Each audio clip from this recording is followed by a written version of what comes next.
같이 보실 말씀 요한복음 5장입니다. 요한복음 5장.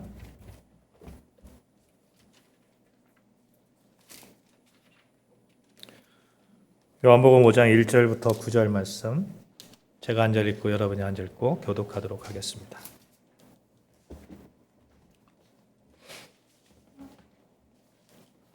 요한복음 5장 1절부터 9절 말씀입니다. 제가 한 절 읽고 여러분이 한 절 읽고 교독합니다. 그 후에 유대인의 명절이 되어 예수께서 예루살렘에 올라가시니라. 예루살렘에 있는 양문 곁에 히브리 말로 베데스다라 하는 못이 있는데 거기 행각 5이 있고 그 안에 많은 병자, 맹인, 다리 저는 사람, 혈기 마른 사람들이 누워 물의 움직임을 기다리니 이는 천사가 가끔 못에 내려와 물을 움직이게 하는데 움직인 후에 먼저 들어가는 자는 어떤 병에 걸렸든지 낫게 되밀어라. 거기 38해 된 병자가 있더라. 예수께서 그 누운 것을 보시고 병이 벌써 오래된 줄 아시고 이르시되 내가 낫고자 하느냐. 병자가 대답하되 주여 물이 움직일 때에 나를 못에 넣어주는 사람이 없어 내가 가는 동안에 다른 사람이 먼저 내려가나이다. 예수께서 이르시되 일어나 내 자리로 들고 걸어가라 하시니 같이 있습니다. 그 사람이 곧 나와서 자리를 들고 걸어가니라. 이날은 안식일이니. 아멘. 사랑하는 여러분, 하나님은 여전히 여러분을 사랑하십니다. 여전히 우리에게 관심이 있으시고 또 여전히 우리가 영적으로 육적으로 건강해서 하나님 나라 백성의 행복한 삶을 살기를 원하시기 때문에 지금도 눈동자와 같이 그렇게 우리를 지켜봐 주시고 또 우리를 보살펴 주시고 계십니다. 오늘 예배의 자리에 오신 아름다운 교회 성도 여러분, 그리고 라이폰 교회 모든 성도들에게 하나님 사랑의 그 진수를 맛보아서 정말 꿀송이처럼 그렇게 단 그런 여러분과 저의 삶 되시기를 주님의 이름으로 축원합니다. 성경에 지혜서가 있어요. 욥기, 시편, 잠언, 전도서 이런 걸 지혜서라고 하는데 이 지혜 문학이 발달하면서 인간의 궁극적인 복이 무엇이냐, 진정한 복이 무엇이냐에 대한 그러한 깊은 그런 성찰이 있었고 또 새로운 각도로 이렇게 바라보게 되었습니다. 보통 사람들은 복 받았다 하면 대개 물질에 이렇게 초점을 맞추잖아요. 어떤 권력에 초점을 맞춘다든지 그런단 말이에요. 그런데 좀 어느 정도 식견을 가진 사람이라고 한다면 물질이, 권력이 결코 이렇게 꼭 복이 된다 이렇게 말을 하지 못한다 하는 것을 알 수 있을 겁니다. 말할 수 있을 겁니다.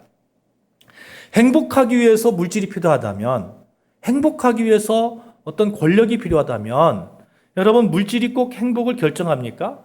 권력이 꼭 행복을 결정합니까? 그렇지 않다는 거예요. 그렇잖아요. 도리어 물질 때문에 가정이 파탄나기도 하고 삶이 이렇게 파탄나기도 하는 경우를 우리가 주변에서 얼마든지 이렇게 볼 수가 있습니다. 물론 물질이 있어야 돼요. 저도 이왕이면 좀 많았으면 좋겠습니다. 저도 많았으면 좋겠어요. 그러나 많았으면 좋겠다 하는 그런 바람 속에는 정말 주님의 그 복음을 이 물질 때문에 제약받지 않고 정말 충성스럽게 잘 감당하고 싶다는 그런 소망의 그런 이야기죠. 그런 바람이죠.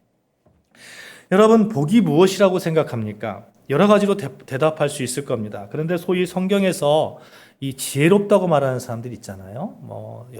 여러 명의 사람들이 있습니다만 그 사람들이 한결같이 복이 무엇이냐 말할 때에 하나님과의 관계, 그 관계가 올바르게 형성되어질 때에 진정한 복이 온다라는 것을 말하고 있습니다. 지혜롭다고 소문한 그런 왕이 누구예요? 솔로몬 왕이잖아요. 솔로몬 왕. 솔로몬 왕이 잠언 16장 20절에 이렇게 말합니다. 여호와를 의지하는 자는 복이 있다. 뭐라고요? 여호와를 의지하는 자는 복이 있다. 이렇게 이야기합니다. 다윗이라는 왕도 있잖아요. 절대 권력을 휘둘렸던 이스라엘의 왕입니다. 이 다윗이 다윗의 시대에 어느 정도 영광을 가졌냐 하면 정말 그 영광을 지금도 이스라엘 백성들이 그 영광을 못 잊어서 다윗의 별을 이스라엘 국기에 이렇게 넣을 정도로 그렇게 절대 권력을 가졌던 그런 다윗입니다. 그런데 이 다윗이 거룩하신 하나님 앞에서 자신의 모습을 이렇게 돌이켜보는 거예요. 돌이켜보면서 시편 32편에 뭐라고 표현을 하냐면 이렇게 얘기해요.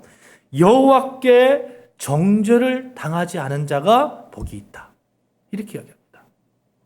아니, 절대 권력을 가지고 있어요. 내가. 누가 감히 나한테 정죄하겠어요. 그런데 여호와께 정죄를 당하지 않는 자는 복이 있다. 다윗이 이렇게 고백을 하고 있습니다. 이 고백들이 한결같이 말하는 것이 있어요. 하나님과의 관계가 올바로 형성되는 것이 복이다 하는 겁니다. 왜 그렇습니까? 하나님과의 관계가 올바로 맺어지면 삶이 바뀌기 때문에 그래요.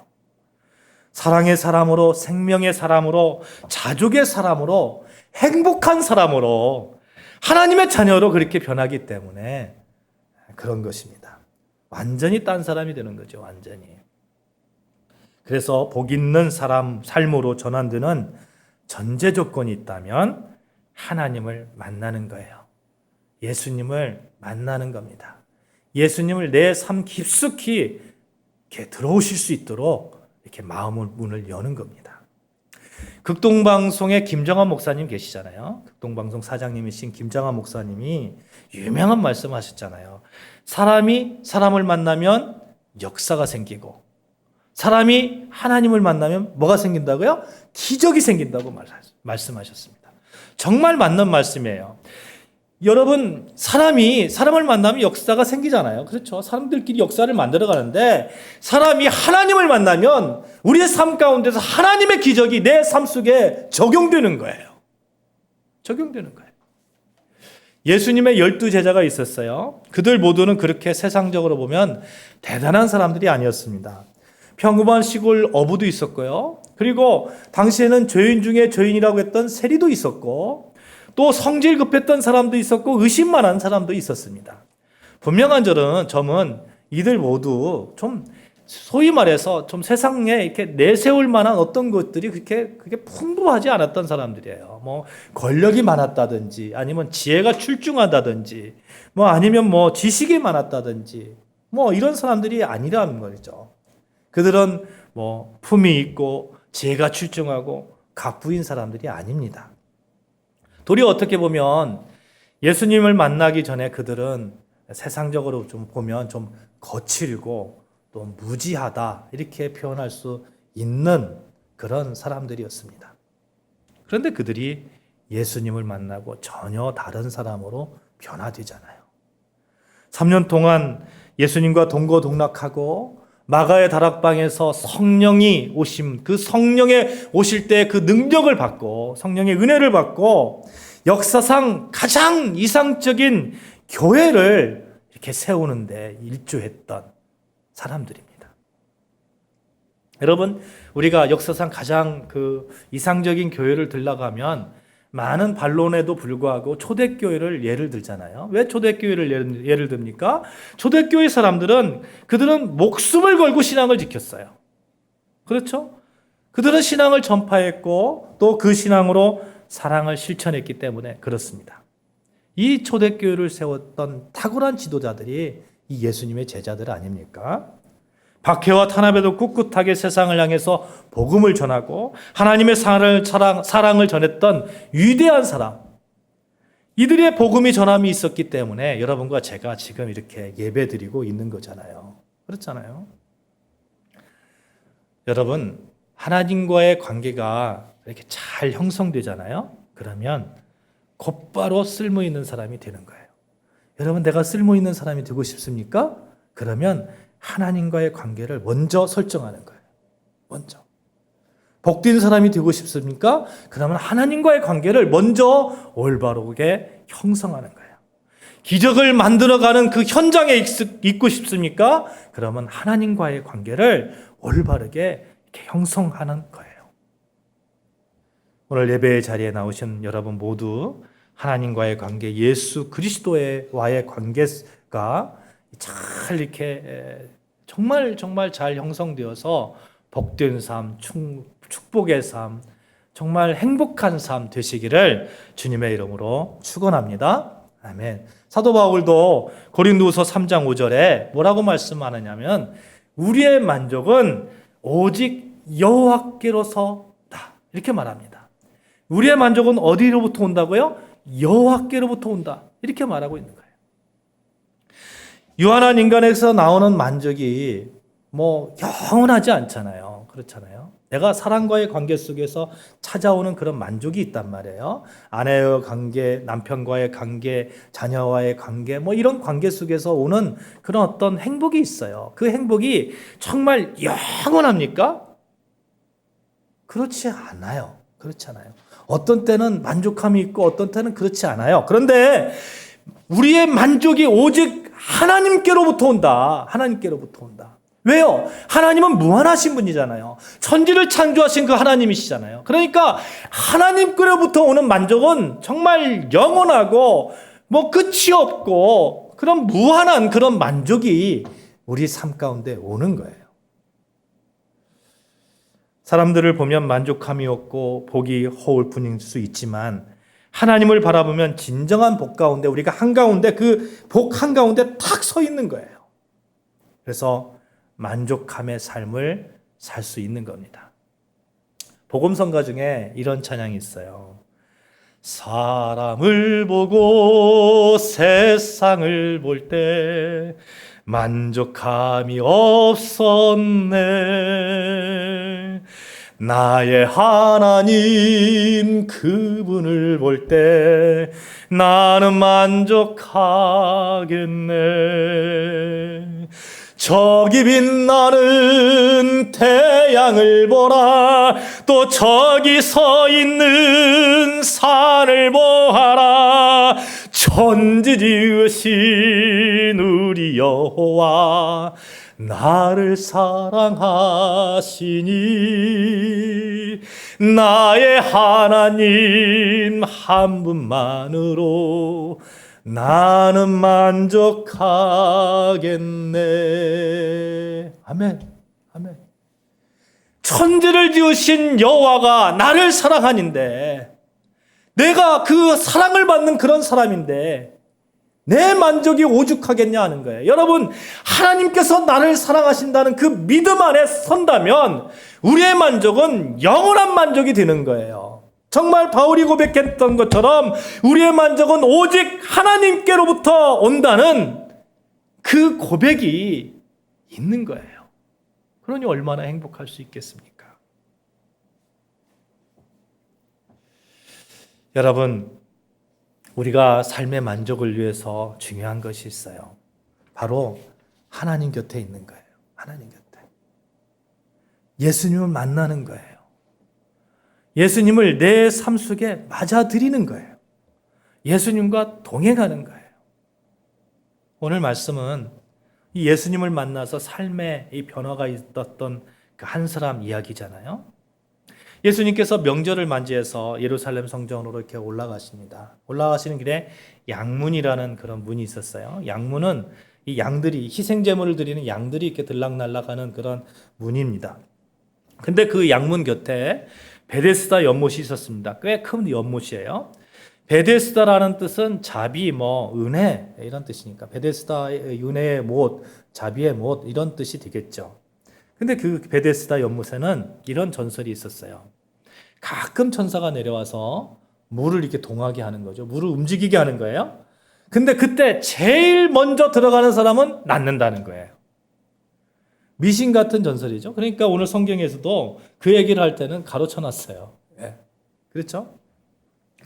그걸 확인한 적은 없지만 사람들은 그렇게 믿고 있는 거예요. 모든 각종 병자들이 그 베데스다 연못 옆에 있는 거예요. 거기는 다리 저는 사람, 시각장애인, 혈기 많은 사람들, 그리고 이런 많은 중증 환자들이 그거 다 몰려 있는 겁니다. 연못만 쳐다보고 있죠? 언제 연못이 동하나, 언제 연못이 움직이나. 근데 아이러니한 것은요, 연못이 움직일 때 제일 먼저 연못에 들어갈 수 있는 사람은 어떤 사람이에요? 제일 안 아픈 사람. 그렇잖아요. 제일 연못, 누가 던지면 모를까.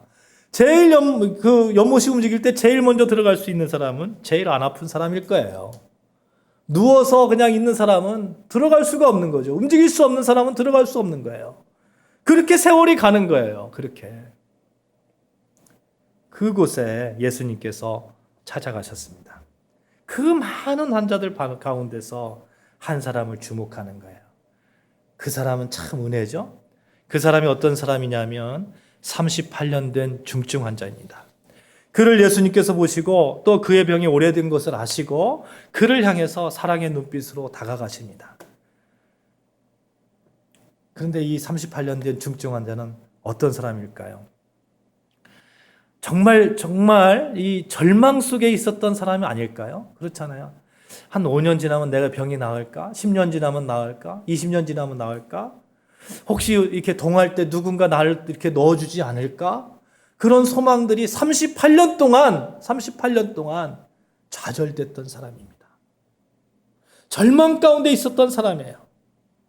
그런 그 체념 가운데 있었던 그 사람에게 예수님께서 찾아가시는 거예요. 잃어버린 한 영혼을 구원하시기 위해서 찾아가시는 겁니다. 그를 측은한 눈길로 바라보는 거예요. 그리고 그에게 말씀하십니다. 내가 낫기를 원하느냐? 내가 낫기를 원하느냐? 일어나 걸어가라. 말씀합니다. 여러분 이상하지 않아요? 38년 동안 그가 누워 있었다면 그의 신경과 근육이 어떻게 됐을까요? 다 마르지 않겠습니까? 제가 저희 어머니께서 요양병원에 계실 때 보니까 한 2달, 3달 이렇게 누워 계시니까 뼈밖에 안 나와요. 뼈밖에. 38년 동안 그런 이 중증 환자인데 뭐 근육이라고 있었겠어요? 그런데 일어나 걸었다는 거예요. 물론 그것이 기적이겠지만 더더욱이 예수님께서 내가 낫고자 하느냐 그러니까 이 사람은 뭐라고 얘기하냐면 내가 저 물에 들어가려고 하는데 다른 사람들이 먼저 들어가나이다. 나를 물에 넣어줄 사람은 없어요. 이렇게 얘기하는 거예요. 예수님은 근본적인 질문을 얘기하는 거예요. 내가 낫고자 하느냐? 왜요? 예수님은 그럴 능력이 있으니까 낫게 하실 능력이 있으니까 근본적으로 물은 거예요. 내가 낫고자 원하느냐? 근데 환자는 물속에 들어가면 내가 나을 수 있습니다. 이렇게 얘기하는 거예요.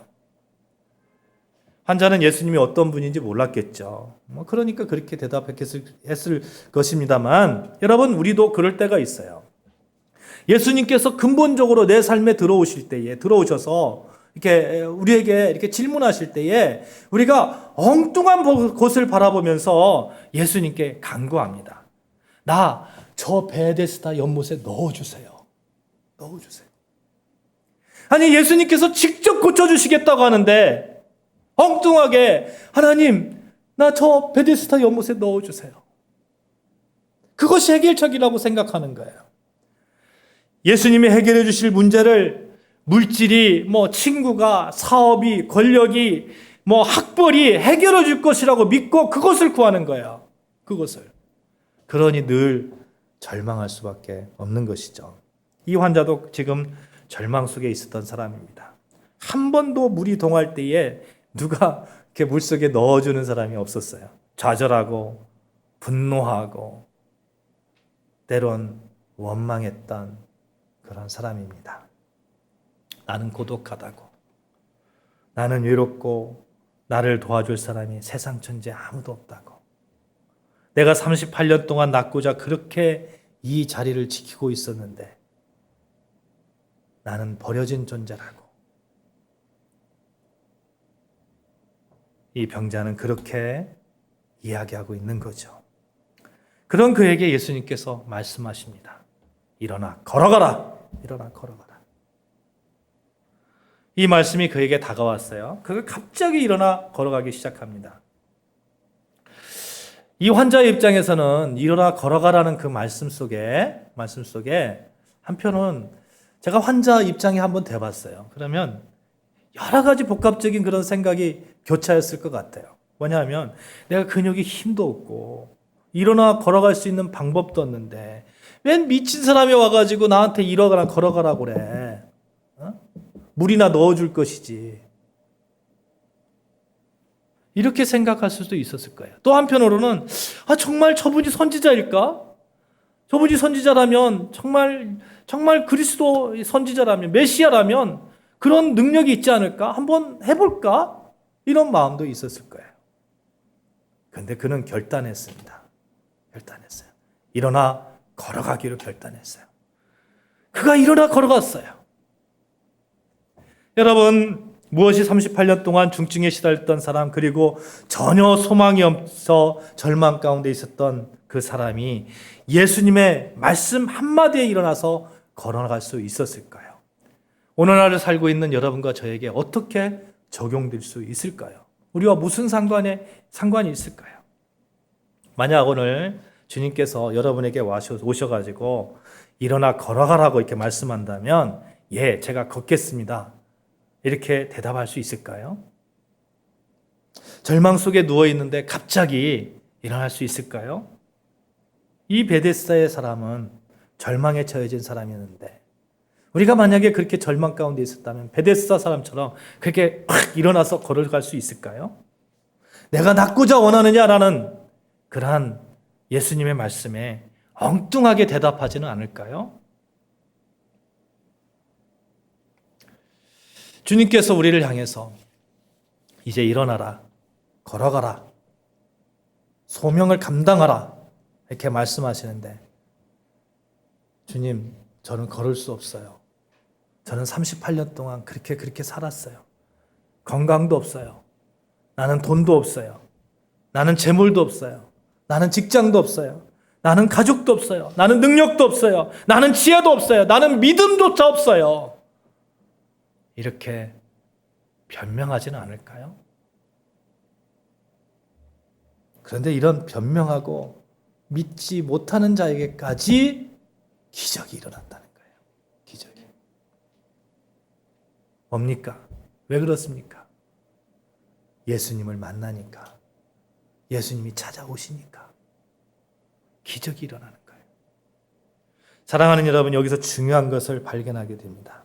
예수님이 여러분의 마음에 찾아오실 때에 여러분의 가치관, 여러분의 고정관념, 여러분의 경험, 여러분의 지식, 그것들을 다 내려놓으시고 예수님의 오심을 받아들이십시오. 예수님의 오심을 막지 마세요. 여러분의 경험으로, 여러분의 지식으로 막지 마세요. 맞이하시면 돼요. 그래야 기적이 일어납니다. 이 베데스다 연못의 환자는 이 마음의 갈등이 얼마나 있었겠어요. 그러나 그는 예수님의 말씀에 마음을 열고 결국 일어나 걸었잖아요. 저분이 진정한 선지자라면, 저분이 혹시 내 병을 고칠 수 있는 분이라면 내가 저분을 좀 의지해야 되겠다. 마음문을 열고 일어나 걸었어요.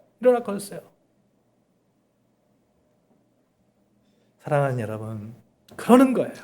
주님이 여러분 삶 가운데 깊숙이 찾아오실 때에 용기를 내서 주님의 말씀에 응답하는 겁니다. 응답하는 거예요. 여러분을 향해서 말씀하실 때에 아멘! 맞이하시는 거예요. 기적이 일어날 줄로 믿습니다. 병이 깨끗이 치료될 줄로 믿습니다. 영원한 생명을 보장받을 줄 믿습니다.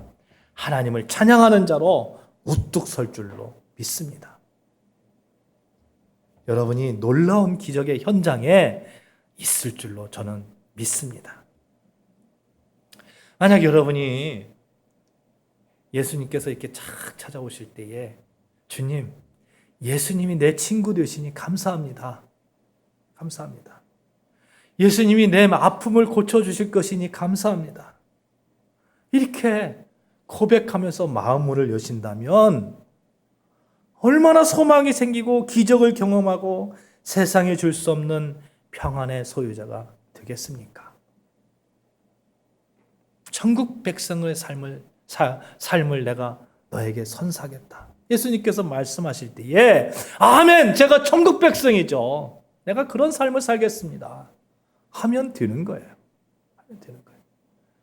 예수님, 내가 지식도 없고요, 재물도 없고, 내가 배운 것도 없고, 가방끈도 짧은데 내가 뭘 합니까? 이게 아니라니까요. 예수님이 오시면, 예수님을 손잡으면 내 삶이 변화된다니까요. 그렇게 쓰신다니까요. 여러분, 교회 역사를 보십시오. 세계 역사를 보십시오. 지식이 많다고 그렇게 세계 역사를 바꾼 그런 사람들이 많습니까? 아니요. 그런 사람도 있지만 안 그런 사람도 많습니다. 서울대학 나왔다고 다 잘 삽니까? 그것도 아니잖아요.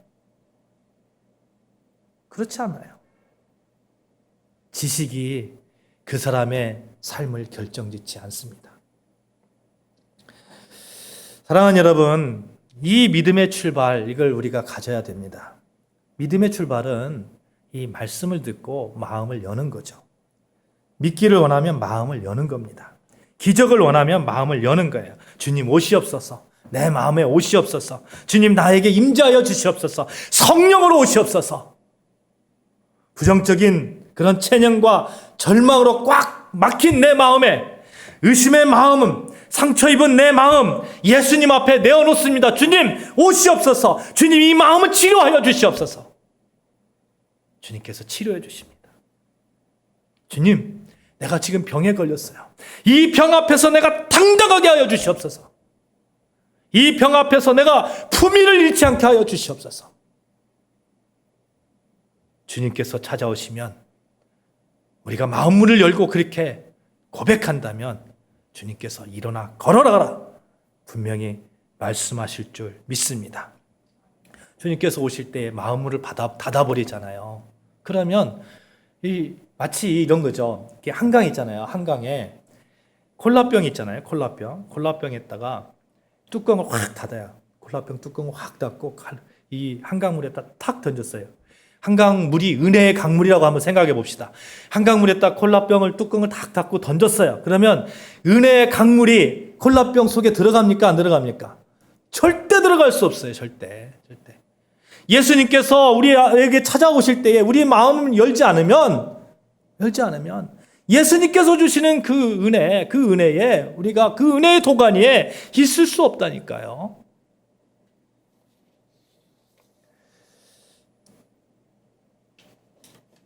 베데스다 연못에 그 환자가 일어나 걸어가라는 그 예수님의 말씀에 마음을 열고 반응하지 않았다면 그는 평생 그렇게 또 38년, 48년, 58년 그렇게 누워서 있은 그런 사람이 되었을 겁니다.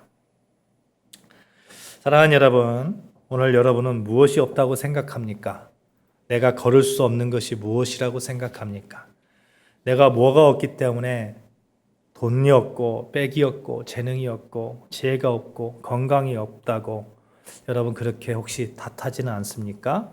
그렇게 불평하지는 않습니까? 그러나 주님께서 이렇게 말씀하십니다. 함께 하겠다고, 도와주겠다고, 너의 길을 인도하겠다고, 너의 병을 고쳐주겠다고 말씀합니다. 예수님은 여러분의 부족을 채워주시는 분이십니다. 우리 삶을 180도 바꾸어 주시는 분이십니다. 시편 121편 기자가 이렇게 고백합니다. 내가 산을 향하여 눈을 들리라. 나의 도움이 어디서 올꼬? 천지를 지으신 여호와께로소다. 나의 도움이 어디서 온다고요? 천지를 지으신 여호와께로소다. 그런데 뭐가 그렇게 핑계댈 게 많을까요? 말씀을 마치겠습니다. 예수님이 찾아오실 때 우리는 마음문을 열고 아멘 주 예수여 오시옵소서, 마음을 열고 주여 오시옵소서, 내가 일어나 걷겠습니다, 주님 말씀하시옵소서, 내가 말씀에 순종하겠습니다 하면 되는 거예요. 하면. 그러면 삶의 변화가 일어납니다. 여러분 예수님을 바라보십시오. 예수님을 맞이하십시오. 혹시 여러분 이 인터넷 방송을 온라인 방송 속에서 계신 여러분, 혹시 예수님이 여러분의 그 마음의 문 앞에 가서 톡톡 두드리면서 내가 찾아왔어, 내가 너 앞에 왔어, 그럴 때에 여러분 마음을 활짝 여십시오. 활짝 여시고 주님 들어오십시오. 주님 들어오십시오. 내가 주님을 영접하겠습니다. 그러면 여러분의 삶이 행복한 삶으로, 천국 백성의 삶으로 완전히 180도 바뀌어지실 것입니다. 또 신앙생활하는 여러분 곁에 예수님께서 오셔서 내가 너 도와줄게, 내가 소명을 감당할 수 있도록 너에게 지혜를 주고 내가 너에게 정말 능력을 줄게 할 때에 예수님 저에게 능력을 주시옵소서, 소망을 주시옵소서, 예수님 저에게 지혜를 주시옵소서, 내가 주님께서 주시는 그 소명을 기꺼이 감당하겠습니다. 결단하시고 믿으시고 일어나 걸어가시기를 주님의 이름으로 축복합니다. 독수리 날개쳐 올라가듯이 그렇게 우리는 비상할 것입니다. 오늘 이 주보 뒷면에 주께 가오니 라는 찬양이 있는데 같이 한번 찬양합시다. 반주해 주세요. 기타로도 반주해 주세요. 주께 가오니 날 새롭게 하시고. 저좀 주실래요? 주께 가오니 날 새롭게 하시고 주의 은혜를 부어주소서.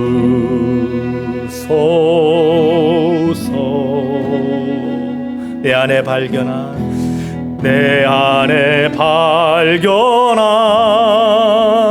나의 연약함 모두 벗어지리라.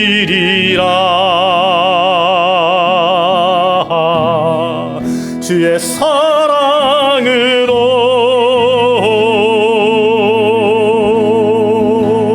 주 사랑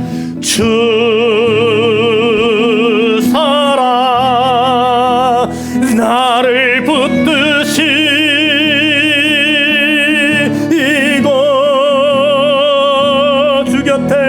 주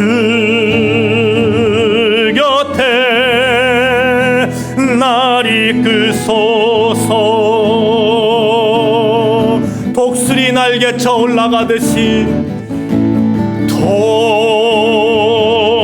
독수리 날개쳐 올라가듯 나 주님과 함께 일어나 걸으리. 주의 사랑으로.